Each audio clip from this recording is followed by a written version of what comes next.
Hey everybody, welcome to the Morning Devo with Bo-O. Hope you guys are doing well. And let me try to get centered here. There we go. I was looking the other way. Hey, hope you guys are doing good. And yeah, it's a little later than normal, 10 o'clock time. Usually not this late, but as things go, I just got in late today. No excuses. Sorry about that. But I am in and excited to go through Job 18 with you. These are my kind of morning devotion times. I've been getting up really early and doing some writing. So, some of those 5 a.m., times, but it's so nice outside at that time that you just got to love it. It's good stuff. So anyway, get out your Bibles, Job 18, August 2nd. So we're in August. We're ready to go. And hopefully you can hear me okay and everything's good to go. Let me bring up my scriptures today. Okay, so there it is. We're on 18, and this is Bildad's response to Job. And you know how it goes. This has been back and forth, back and forth. Job says something, and then his friends respond. How his friends respond, that's another kind of question entirely. And I want you to kind of look at today's devotion and our time in 18 and see if what Bildad's saying, if there's anything right about it, or is it all just wrong stuff? So he says, Bildad's response to Job is, how long before you stop talking? Speak sense if you want us to answer. So that's how Bildad starts. How long before you stop talking? Speak sense if you want us to answer. It seems like the frustration's just growing at this part of the book. I don't know if you get that vibe too, that as these dialogues go back and forth, right? And they just keep going, that there seems to be this kind of intensity to it. So Bildad's a friend of Job. And as Job is sharing his heart about his grief, expressing himself and all the yucky mess that is Job at this moment, Bildad's response is, man, you're speaking nonsense at this time, right? Man, it's like, how are we supposed to respond to you if you just keep talking in such bad ways, such lame ways? Hey, by the way, good morning, Marcia and Tina. So glad you guys are both with me today. And so it's probably, I think this is, again, not the greatest way to start something, a talk. How long before you stop talking? This sounds almost like a husband and wife kind of deal, right? Where maybe they're going at it. You watch a movie of two spouses going at it, and this is kind of how the argument goes, right? How frustration builds. Finally, every time someone's talking, it sounds stupid to you and lame. And you start talking like this. How long before you stop talking? Speak sense if you want us to answer. Do you think we are mere animals? Do you think we are stupid? You may tear out your hair in anger, but will that destroy the earth? Will it make the rocks tremble? You may be all in your emotions, Job, but is that really going to do anything? Is that so powerful that it's going to, destroy the earth? Are you to make the rocks scared because you're so filled with emotion at the time? I get the sense that I have to be careful of people's emotions, and not only that, but my own emotions. Right? My own emotions can really start to take over and dominate. And I don't even really realize maybe how much my emotions are playing a part in the situation that I find myself in. But I have to also be aware of not only my own emotions, but I got to be aware of other people's emotions too, and kind of where they're at. There are situations that really warrant strong emotion. If someone is emotional because someone in their family got murdered.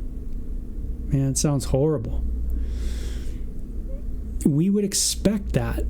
You wouldn't look at that and go like, hey man, how long before you stop talking? Speak sense if you want us to answer. You wouldn't really go that direction. Why? Because the event that took place, the situation that happened was so traumatic that it warrants, we understand it's going to warrant a lot of emotion. And so, maybe Bildad should have just been patient with Job, right? And just took a break and just said, hey, Job is very upset and emotional right now. There's not much I could say at this point. I'm just going to just take a break. But instead, what does he do? He goes and he engages Job. And he engages Job in a very confronting way, right? How long before you stop talking? Do you think your emotions are really jamming? Do you think they're really working? Do you think they're really helping? Absolutely not, bro. Like, not at all. And he might be trying to talk the bro sense to him. There is bro sense, and you're trying to talk that into that person. Bro, that's just what you're doing is not working, man. That kind of thing. But at this point, it's coming off pretty harsh. Now, Bildad continues and he says, surely the light of the wicked will be snuffed out. You be wicked, you're wicked before God, you will get snuffed out. The sparks of their fire will not glow. The light in their tent will grow dark. The lamp hanging above them will be quenched. The confident stride of the wicked will be shortened. Their own schemes will be their downfall. The wicked walk into a net. They fall into a pit. A trap grabs them by the heel. A snare holds them tight. A noose lies hidden on the ground. A rope is stretched across their path. A lot of pictures that are in this response of Bildad. It's almost like lyrics to a song. It's just a constant reiteration of the same theme, but just in different ways, right? The wicked will be snuffed out. The sparks of their fire will not glow, right? The idea of something continuing, glowing, right? Continuing to be active, meaning they're going to, at some point, it's going to all go away, right? All their flaming glory will be snuffed out. It will grow dark. The light in their tent will grow dark, right? I love these. The lamp hanging above them will be quenched, right? The thing that comforts them, the thing that, is so satisfying to you, that comforts you in your time of need, that will be taken away, right? The confident stride of the wicked will be shortened. You're feeling good in your body. You got a confident stride. You feel great about your life. Nothing can stop you. But what you don't realize is that one day that stride is going to slow down, right? And it's going to stop. It's going to end, right? But you can have confidence in your body. You can have confidence in your physical, physiology, right? You can have confidence, he's saying, in all these things, the things that comfort you. He says the wicked walk into a net, and he talks about their schemes being their downfall, meaning what they're doing, the schemes that we do, the things, the manipulation, the things that we're using to get money, to get fame, to get riches, to get this, to get that, all the people we're utilizing, right? It's all going to what? Be their downfall. It's all going to be our downfall as human beings. And this is kind of a universal truth with human beings in general, not just them out there, those people out there, they're going to get it, point the finger, but is that human beings, we all tend to mess up, and we all tend to use, and we all tend to put confidence in the wrong things. We all tend to think that, especially when we're younger, that we know what we're doing and that we have it together. We don't listen to people that are older. We can really struggle with that. So we can have confidence just in so many of the wrong things, right? It says a trap gets him by the heel, right? What traps are getting you by the heel today? What's nibbing at you? What's gnawing at you, right? We got little things that gnaw at us, continually gnaw at us, right? What are traps? Things that are set up, and that makes me think, like, have I set up traps for myself? Have I put things have I made my life in a way that I'm bound to stumble because I've put stumbling blocks in my own path? Whew, that's a good idea, right? Reminds me of other Bible passages as well. But it's something to think about for sure, take a look around you, see kind of, what's in your life, what's in your house, what are things that could cause you to stumble, and are they still there? A noose lies hidden on the ground. Something secretive, something you can't see, right? Something you don't know. It's hidden. A rope is stretched across their path. I might not know that I'm walking in a path that has a noose right in it. But maybe I shouldn't be on that path, right? Maybe I need to get off that path and get on another. It says, terrors surround the wicked and trouble them at every step. Hunger depletes their strength, and calamity waits for them to stumble. Disease eats their skin. Ooh, death devours their limbs. Oh, Job, you are so wicked. You can see all this happening. Look at your health. Your health isn't good. I mean, it's got to be that you're wicked, right? Your skin is depleting, right? Would the wicked have their skin torn, right? They're torn from the security of their homes. Job, you've lost your house, right? And they're brought down to the king of terrors, right?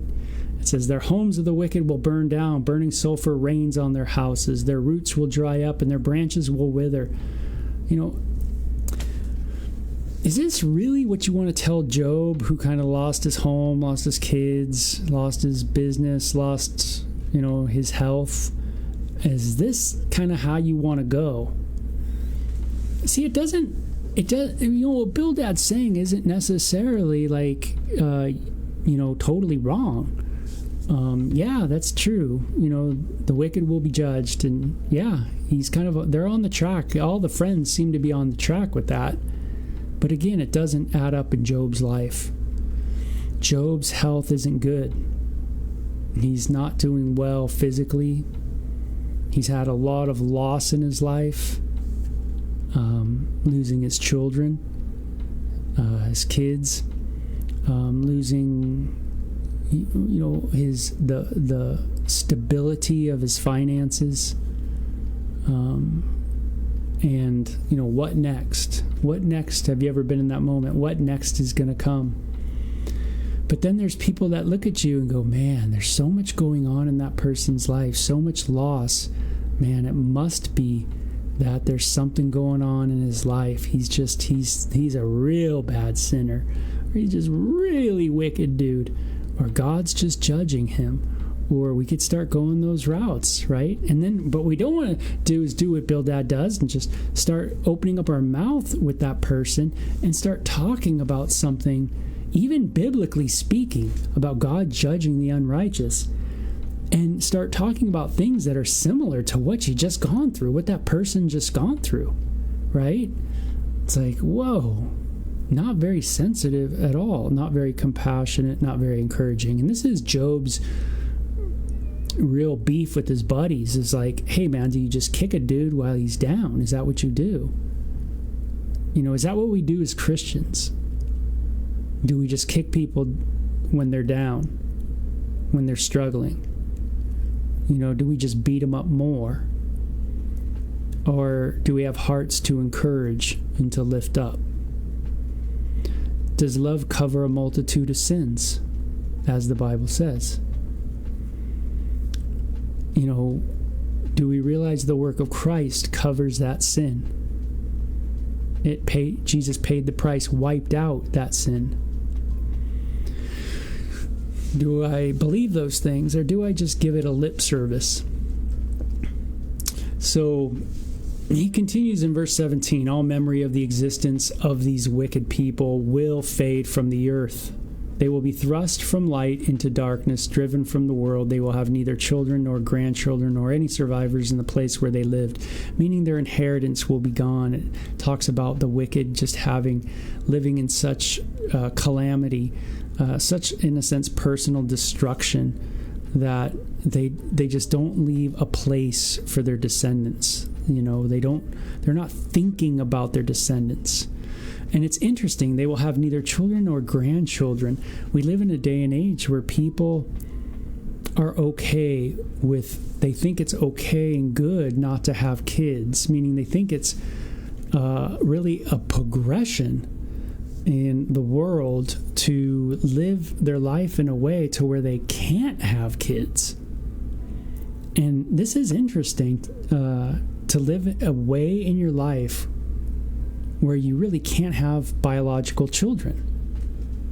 And this is interesting because everybody who went before us had kids. Isn't that interesting? Everybody's before us had children, man. They all had, let me tell you about the birds and the bees, right? I mean, we all know how it works. This is all how it's happened. And Bildad says, hey, but they will have neither children nor grandchildren. Man, it's like the decisions that you make are so radical that it cuts off the lineage, right? It cuts off children, potential children, and grandchildren. And so Bildad's not saying anything that's not, necessarily has some truth to it. No, there's a lot of truth to what Bildad and his buddies, right, are saying. And, how can I live in a way that respects my great-great-great-great-great-grandfather? How can I live in a way that respects my great-great-great-great-great-great-grandmother? How can I respect my ancestors most? Even though I don't know them, they lived. And they died. And yours did too. And, how can I respect them? Even in my biology, my makeup. And it doesn't mean I have to have children, don't get me wrong. It doesn't mean that. But do I volitionally make a decision to just cut it off? Cut off all opportunity. What does that say about my thoughts towards them? I'm grateful they didn't do that, because it's through them that here I am, So I have a lot to be thankful for. So Bildad, does say these very cool things, very interesting things. He says they'll not have any survivor in the place where they lived. He says people in the West are appalled at their fate. People in the East are horrified. They will say this was the home of a wicked person, the place of the one who rejected God. Kind of a gnarly ending there. I mean, come on, Bildad. This was the home of a wicked person, a place of one who rejected God? I mean, are you implying that Job is rejecting God? That Job really doesn't even know God? Doesn't it really have a saving relationship with God? That literally Job is rejecting the deity because of the calamities that have come upon him? Job, you're not being positive, man. You're not just, blessing yourself. Oh, I'm so blessed, and I'm blessed, and oh, I'm blessed, and I'm healed, and I'm blessed, and I'm healed. It's like, Job, you're not talking like that, bro. You're not talking like that at all. And all the negativity you're saying it's all negative, it's all bad, it's all wicked, it's all against God. You're just not being a positive Christian. You're not speaking the blessings. And you know what? the negativity that's coming out of your mouth is gonna shows that you're in the wrong, and it shows that ultimately you will reap what you sow, and you have that negativity, you're gonna reap a harvest of negativity, and you're not trusting in God at all. You've rejected God's blessings. How's that sound? Right? It sounds so Christian-like. It sounds so churchy-like. But it's totally wrong. It's absolutely wrong. Unbelievable again. It's not what is going on here, meaning it's not really the right thing. Job is in the right. Job is not wrong for being the way he is, for sharing what he's sharing, for saying what he's saying. And yet Job says, hey, I'm a sinner. Everybody's a sinner. I've sinned. Don't say that. No. Don't say that, Job. Don't negatively say that. Don't be so negative. You could see how we've really, a lot of times what we consider proper Christian ways of doing things is actually in line with the three friends of Job, not Job. That's interesting. A lot of times when we think we're in the Christian right, we're acting like the three friends of Job, not Job. Yeah. There's a reason why it says be quick to listen, slow to speak, and slow to wrath. Right? For the wrath of human beings do not produce the righteousness of God. That's found in the New Testament in the book of James. But it's good wisdom. Right? Be slow to speak, quick to listen. Right? Listen. Bildad should be listening, not so much speaking. And sometimes there's nothing to say. And maybe just pray. So, man, how cool. What a good Devo time. Awesome. Enjoyed it a ton, as always. Job 18. Hey, we're going to get through this book, sure enough, quick. You'll see, because sometimes we're even doing two chapters. So you guys have a good day. Enjoy it, and we will catch you later on. Bye-bye.